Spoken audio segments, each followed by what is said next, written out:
طویل فہرست ہوگی اس وقت لوگوں کے مطالبہ کرنے والوں کی، لوگوں کے مطالبہ کرنے والوں کی بڑی طویل فہرست ہوگی۔ اللہ کے پیغمبر علیہ الصلوۃ والسلام فرماتے ہیں اللہ پاک فیصلہ کریں گے اور فرماتے ہیں کہ آج انصاف ہونا ہے۔ انصاف اللہ نے کر کے دکھلایا، جو نیکیوں کے پہاڑ لے کے آنے والا تھا،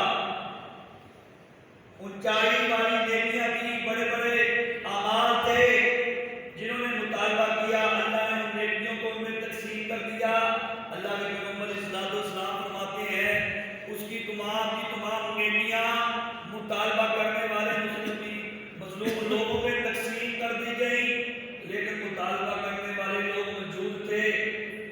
پھر اللہ پاک نے ایسا عمل کیا، جو مطالبہ کرنے والے لوگ تھے ان کے گناہوں کو ان نیکیاں لینے آنے والے شخص کے نامہ اعمال میں ڈال دیا، اور اللہ کے پیغمبر علیہ الصلوۃ والسلام فرماتے ہیں اس کی نیکیاں بھی ختم ہو گئی، دنیا جہان کے لوگوں کے گناہ بھی اس کے کھاتے میں ڈال دیے گئے۔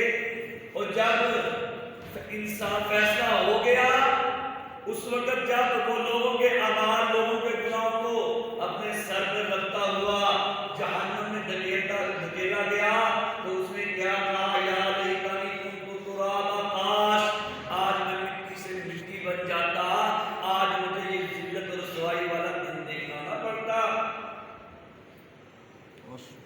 کیا ذلت تھی، کیا رسوائی تھی، دنیا کی زندگی میں نمازیں پڑھی، دنیا کی زندگی میں ہر سال ماہ رمضان مبارک کے روزے رکھے، دنیا کی زندگی میں ہر سال بیت اللہ کا حج کیا، اپنے مال کی زکات نکالتا رہا، میدان جہاد میں قتال کرتا رہا، بڑے بڑے اعمال کرتا رہا، لیکن جب معاملہ تھا اللہ کے بندوں کا، نہ اس کے بھائی اس کے شر سے محفوظ تھے، نہ اس کے ہمسائے اس کے شر سے محفوظ تھے، نہ عزیز و اقارب اس کے شر سے محفوظ تھے، اس کے شر سے دنیا کا کوئی انسان محفوظ نہیں تھا۔ اللہ کے تو حق ادا کرتا رہا، اللہ کے بندوں کے حق ادا نہ کیے، اسی لیے اللہ کے پیغمبر علیہ الصلوۃ والسلام فرماتے ہیں لوگوں کے گناہ لے کر جہنم میں دھکیل دیا۔ اسی لیے تو اللہ کے پیغمبر علیہ الصلوۃ والسلام نے دو انداز میں فرما دیا، اے سوال کرنے والے کہ جنت میں اکثریت کن کی ہوگی؟ پہلا وہ بندہ جس کے دل میں اللہ کا ڈر ہوگا، دوسرا وہ بندہ جس کا اخلاق اچھا ہوگا۔ اگر بندے کا اخلاق اچھا ہو، وہ کبھی والدین کی گستاخی نہیں کرتا، جس کا اخلاق اچھا ہو وہ ہمسایوں کے ساتھ بدسلوکی نہیں کرتا، جس کا اخلاق اچھا ہو دنیا جہان کے انسان اس کے شر سے محفوظ رہتے ہیں،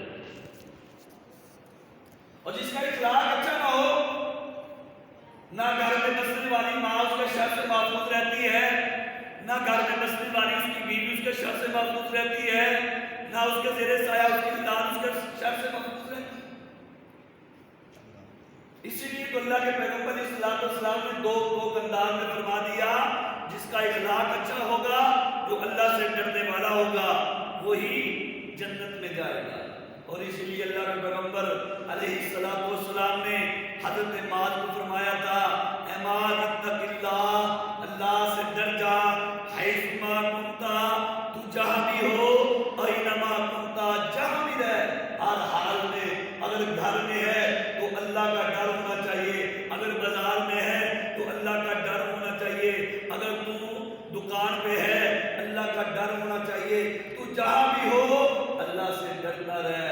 کیا مراد، کیا اس کی اشارہ ہے، جہاں بھی تو زندگی گزار، کوئی تیرے سے پریشان نہ ہو، تیری زبان سے لوگ محفوظ ہوں، تیرے ہاتھوں سے لوگ محفوظ ہوں، تیری طرف سے کسی کو تکلیف نہ پہنچے، اسی بات کی تو اللہ کے پیغمبر علیہ الصلوۃ والسلام نے فرمایا تھا کہ اتق اللہ، اللہ سے ڈر۔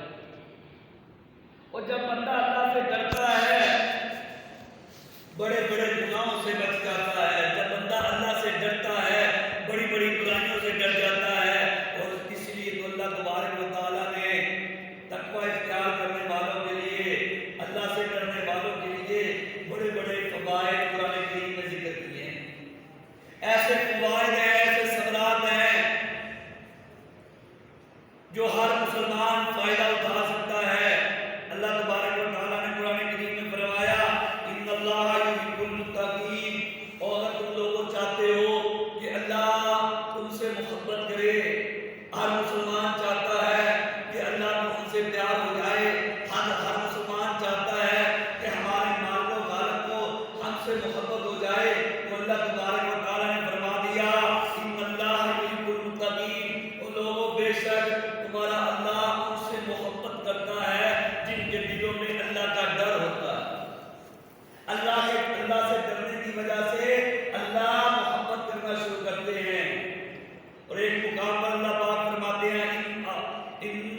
اولیاء الا المتقون، جو ہمارے دوست ہوا کرتے ہیں، جن کو ہم ولی کہتے ہیں، جن کو اولیاء کہتے ہیں، اللہ تبارک و تعالیٰ فرماتے ہیں لوگوں خبردار، اولیاء وہ ہیں، ولی وہ ہیں، دوست ہمارے وہ ہیں الا المتقون، جو ہم سے سب سے زیادہ ڈرنے والے ہیں۔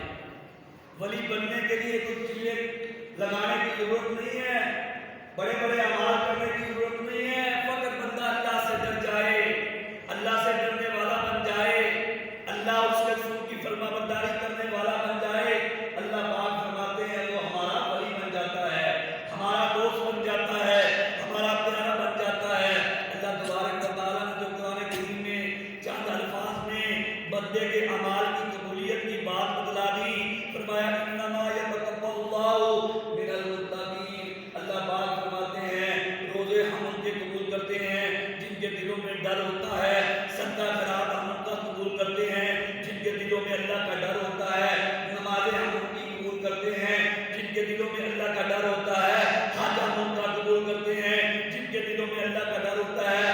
وہ کوئی بھی عمل کریں، اس عمل کے ساتھ ان کے دلوں میں اللہ کا ڈر ہو، انما یتقبل اللہ من المتقین، اللہ پاک فرماتے ہیں بے شک ہم وہی اعمال قبول کرتے ہیں جو متقی لوگ کرتے ہیں، جن کے دلوں میں تقویٰ ہوتا ہے، جن کے دلوں میں اللہ کا ڈر ہوتا ہے، اللہ پاک فرماتے ہیں ہم صرف متقی لوگوں کے اعمال کو قبول کرتے ہیں۔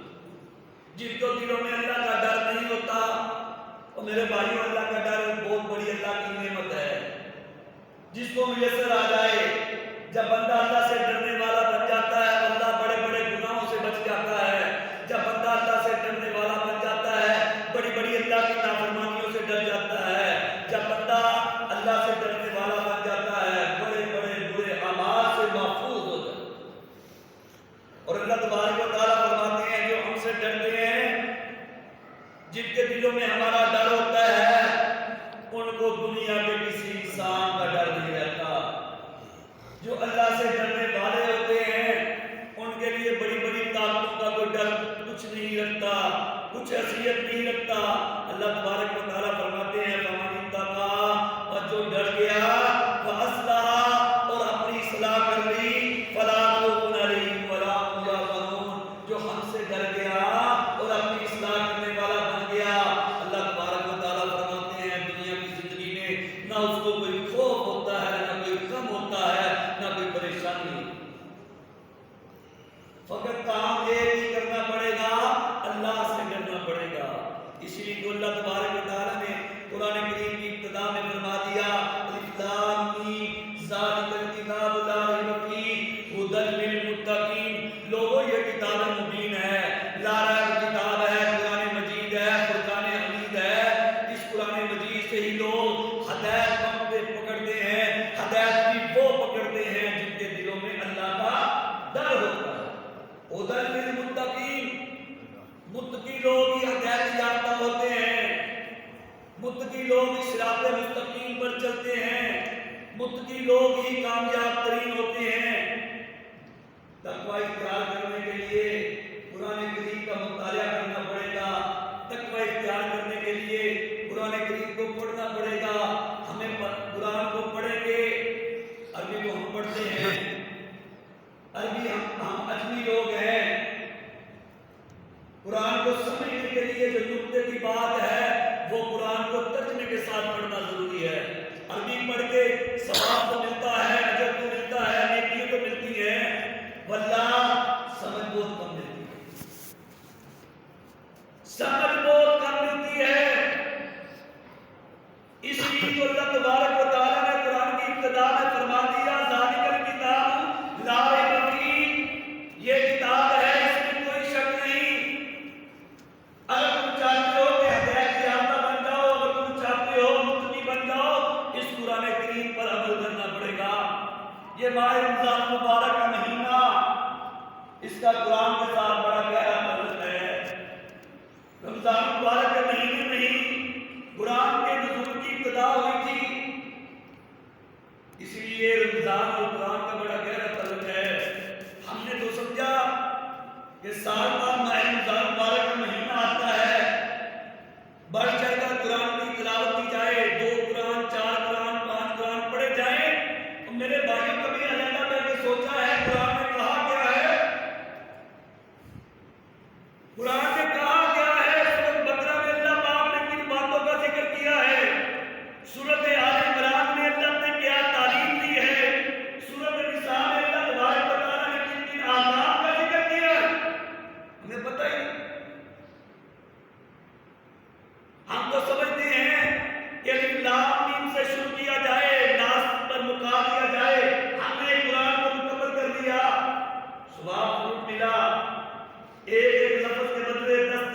نیکیاں بندے کے نامہ اعمال میں آتی ہیں، اور میرے بھائیوں قرآن سمجھنے کے لیے ہے، قرآن عمل کرنے کے لیے ہے۔ کسی نے پیارے علی مرتضیٰ رضی اللہ عنہ سے پوچھا، پیارے علی بتلائیے تقویٰ کس کو کہتے ہیں؟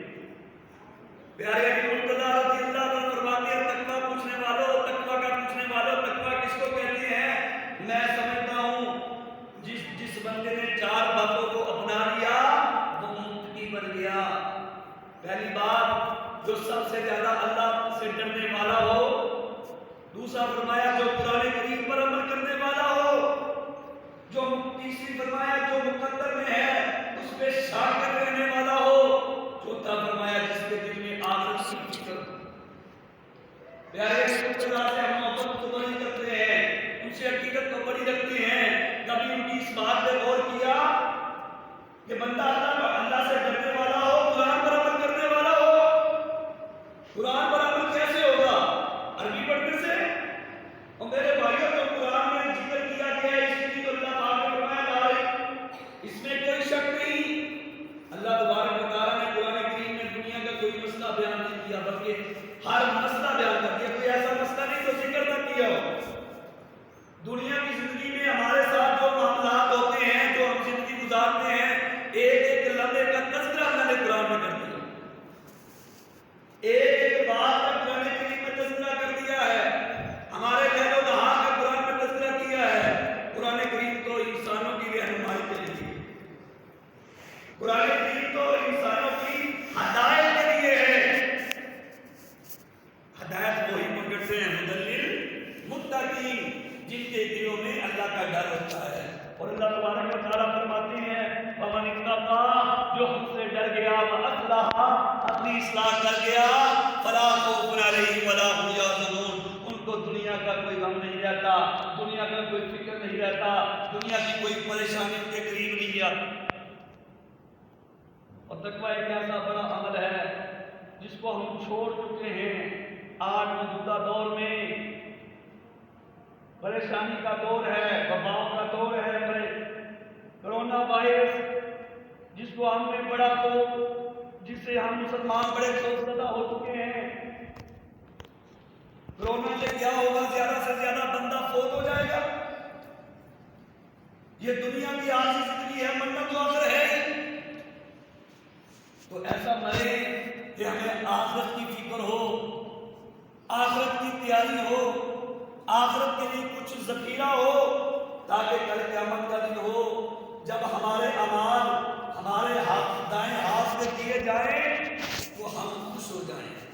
جب ہمارے اعمال ہمارے سامنے پیش کیے جائیں ہم اپنے اعمال کو دیکھ کر خوش ہو جائیں۔ اللہ کے پیغمبر علیہ الصلوۃ والسلام فرماتے ہیں جو بندہ یہ چاہتا ہے کل قیامت کا دن ہو، اپنے نامہ اعمال کو دیکھے تو خوش ہو جائے، تو اللہ کے پیغمبر علیہ الصلوۃ والسلام فرماتے ہیں اس کو ایک ہی کام کرنا پڑے گا، سب سے زیادہ اپنے اللہ سے معافی طلب کرنی پڑے گی۔ معافی کب بندہ مانگتا ہے؟ جب بندے کے دل میں اللہ کا ڈر آتا ہے۔ جب بندہ اللہ سے ڈرتا ہے اسی وقت بندہ اپنے گناہوں کی اللہ سے معافی طلب کرتا ہے۔ بنیادی چیز ہے تقویٰ۔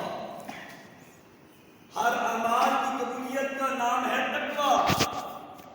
ماہ رمضان مبارک کے اعمال کی قبولیت کا نام ہے تقویٰ۔ لعلکم تتقون، اللہ تبارک و تعالیٰ کو ہر عبادت کے ساتھ ہر نیکی کا قرآن کریم میں ذکر کیا، آخر میں مطالبہ کیا لعلکم تتقون، لوگوں ڈر جاؤ، لوگوں تقویٰ اختیار کر لو، لوگوں مجھ سے ڈر جاؤ، لوگوں مجھ سے ڈر جاؤ۔ جب تم مجھ سے ڈر گئے تو میں تمہارے اعمال کو قبول کروں۔ اور تقویٰ اختیار کرنے سے اللہ تبارک و تعالیٰ بندوں کے لیے آسانی پیدا کرتا ہے۔ فرمایا وَمَن يَتَّقِ اللَّهَ يَجْعَل لَّهُ مَخْرَجًا۔ آج اگر ہم معاشرے کی موجودہ وائرسوں سے، موجودہ بیماریوں سے محفوظ ہونا چاہتے ہیں، وَمَن يَتَّقِ اللَّهَ يَجْعَل لَّهُ مَخْرَجًا، اللہ پاک فرماتے ہیں تم ہم سے ڈرنے والے بن جاؤ، ہم تم کو ہر بیماری سے نکال دیں۔ ہم سے ڈرنے والے بن جاؤ، ہمارے در پہ آنے والے بن جاؤ، ہم سے اپنے گناہوں کی بخشش طلب کرنے والے بن جاؤ، اپنی آنکھوں سے ندامت کے آنسو نکالنے والے بن جاؤ۔ وَمَن يَتَّقِ اللَّهَ يَجْعَل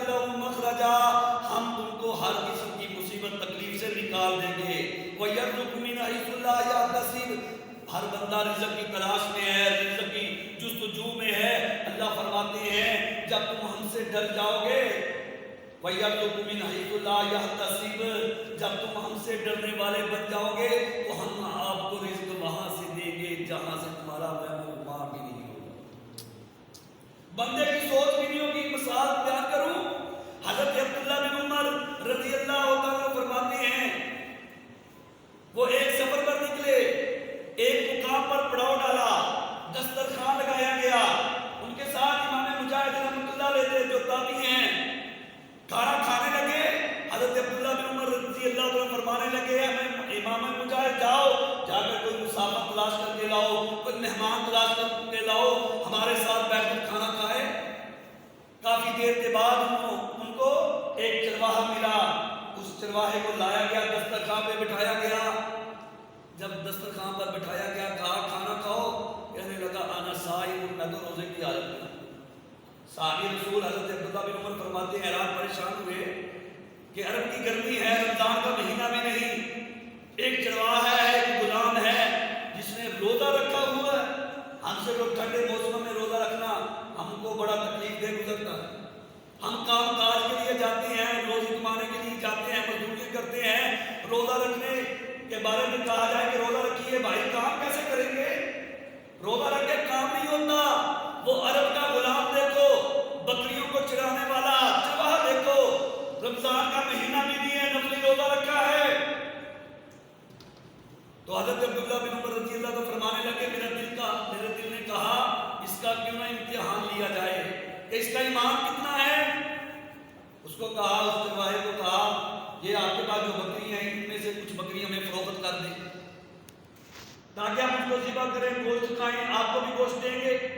وہ کہنے لگا میں ایسا نہیں کر سکتا، میں ایسا نہیں کر سکتا، میرے مالک کا مال ہے، میرے مالک کا مال ہے، میں نے اس سے وعدہ کیا ہے کہ اس کے مال میں خیانت بھی نہیں کروں گا، میں نے اپنے مالک سے وعدہ کیا ہے میں اس کے ساتھ وعدہ خلافی بھی نہیں کروں گا۔ حضرت عبداللہ بن عمر فرمانے لگے آپ کہہ لینا کوئی بھیڑیا کھا گیا، جنگل میں ایسے ہوتا ہے؟ کہنے لگے نہیں، میں جھوٹ بھی نہیں بول سکتا، مجھے اللہ کا ڈر ہے، میں ایسا نہیں کر سکتا۔ حضرت عبداللہ بن عمر بڑے خوش ہوئے، امام مجاہد کو کہا جا کے اس کے مالک کو ملو، اس کے مالک سے کہو ہم اس غلام کو بھی خریدنا چاہتے ہیں، جو غلام کے پاس ریوڑ ہے بکریوں کا، ہم اس کو بھی خریدنا چاہتے ہیں۔ وہ خرید کر لایا۔ حضرت امام مجاہد رحمۃ اللہ علیہ اس غلام کو بھی خریدا، اس مال کو بھی خریدا، اور آخر حضرت عبداللہ بن عمر کے پاس آ کر کہا یہ پرچی ہے، یہ اس کا خرید و فروخت کا طے شدہ معاملہ ہے۔ تو حضرت عبداللہ بن عمر رضی اللہ عنہ نے کیا کیا، اس غلام کو کہا آج سے تو آزاد ہے، تجھے آزادی بھی میسر آئی، اور یہ لے جا یہ جو ریوڑ ہے بکریوں کا جس کی غلامی میں کچھ زندگی گزار رہا تھا، آج سے تو آزاد بھی ہے، یہ مال بھی تیرا، یہ مال بھی تیرا، آزادی بھی تیری۔ یہ کیوں ملا؟ وَمَن يَتَّقِ اللَّهَ يَجْعَل لَّهُ مَخْرَجًا وَيَرْزُقْهُ مِنْ حَيْثُ لَا يَحْتَسِبُ۔ جب بندہ اللہ سے ڈر جاتا ہے جھوٹ نہیں بولتا، جب بندہ اللہ سے ڈر جاتا ہے وعدہ خلافی نہیں کرتا، جب بندہ اللہ سے ڈر جاتا ہے امانت میں خیانت نہیں کرتا، بندہ جب اللہ سے ڈر جاتا ہے بندہ کسی گناہ کے قریب نہیں جاتا۔ اور اللہ پاک فرماتے ہیں جب تم ان سے ڈر جاتے ہو میں تمہیں تمہارے لیے آسانیاں بھی پیدا کر دیتا ہوں، اور تمہارے لیے رزق کا بھی انتظام کرتا ہوں، اور وہاں سے رزق کا انتظام کرتا ہوں جہاں سے تمہارا وہم و گمان بھی نہیں ہوتا۔ اللہ پاک سے دعا ہے کہ اللہ پاک ہمیں اپنے سے ڈرنے کی توفیق عطا فرمائے، ہمارے اعمال کی اصلاح فرمائے، ہمارے رمضان مبارک میں کیے ہوئے اعمال کو اپنی بارگاہ میں قبول فرمائے، ہمیں ماہ رمضان مبارک کا ادب و احترام کرنے کی توفیق عطا فرمائے۔ سبحان ربک رب العزت عما یصفون والسلام علی المرسلین والحمد للہ۔ الحمد لله نحمده ونستعينه ونستغفره ونؤمن به ونتوكل عليه ونعوذ بالله من شرور انفسنا ومن سيئات اعمالنا، من يهده الله فلا مضل له ومن يضلل فلا هادي له، واشهد ان لا اله